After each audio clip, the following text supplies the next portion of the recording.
want you to get acquainted with the muscle groups that we'll be training during this transformation. So let's get started. There are several heads to the shoulder that need to be exercised in different ways, different styles, different angles, and different exercises. When doing a front raise, you're working the front head of the deltoid, the shoulder muscle. If you're weaker in this area, maybe start with this exercise first. The outer delts are worked with outer side raises. This will give you width and it'll put caps onto your shoulders that will give you the illusion of a smaller waist. Then finally, you've got the rear head of the deltoid muscle. This is a hard muscle to really isolate, so make sure you go a little bit lighter, keep strict form, and get that mind-muscle connection. Now these are isolation exercises.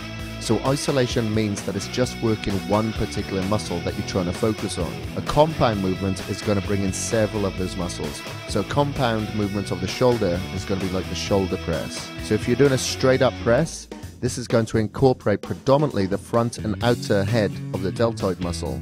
So it's going to work the front and it's going to work the side of the shoulder as well. So now we're moving on to the triceps, which is the back of your arms. You've got three muscles there, hence triceps.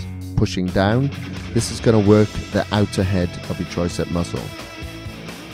If you're pushing like you're doing a close grip bench press, for instance, this is going to work the middle head.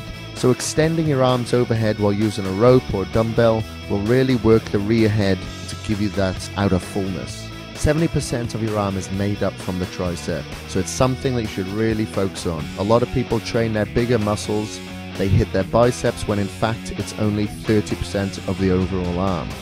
Going on to biceps, we have two muscle groups here, hence bi meaning two. To hit the inner head of your biceps, you should use a wider grip.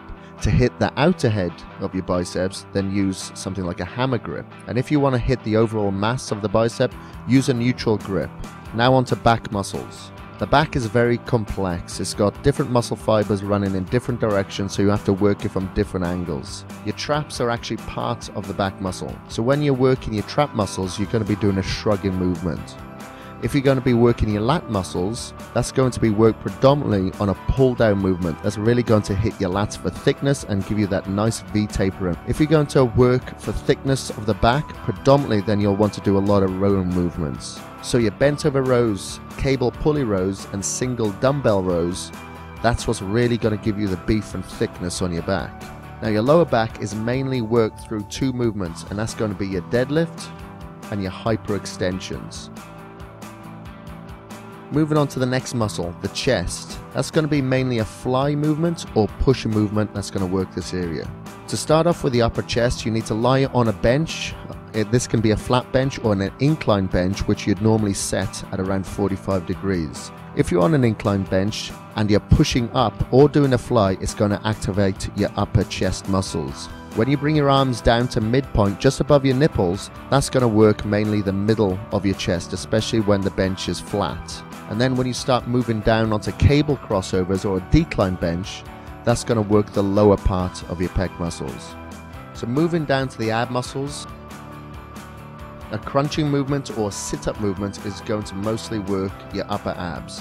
When you're bringing your hips up or doing leg raises, for instance, whether it's lying leg raises or hanging leg raises, that's really going to work the lower portion of your abs. The obliques, I don't bother really hitting obliques directly because I find they get worked from several other exercises. So I like to train abs once a week, but I go really hard, sometimes heavy on those days. Next to your legs, your quads, hamstrings and calves make up the legs. Your quads are going to be really isolated when you're performing a leg extending movement like leg extensions on the machine. That's going to hit the 4 quadricep muscles and that's it.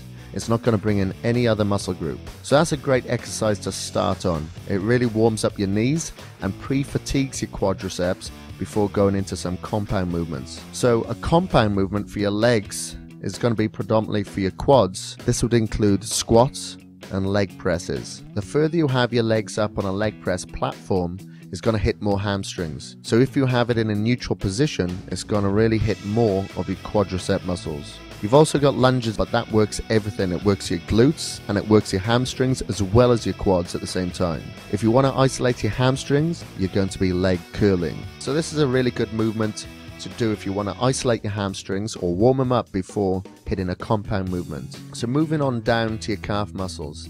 The two parts of your calves are your gastrocnemius and a sheath of muscle that's called the soleus.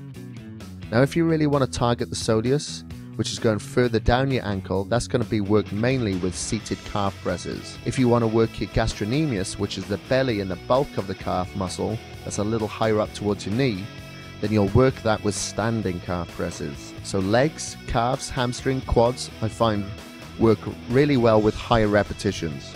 So that's why I always do around 20 repetitions as a minimum. I think that's it. We've covered pretty much every muscle group in the body. So when I refer to different muscles, you should know exactly what I'm talking about.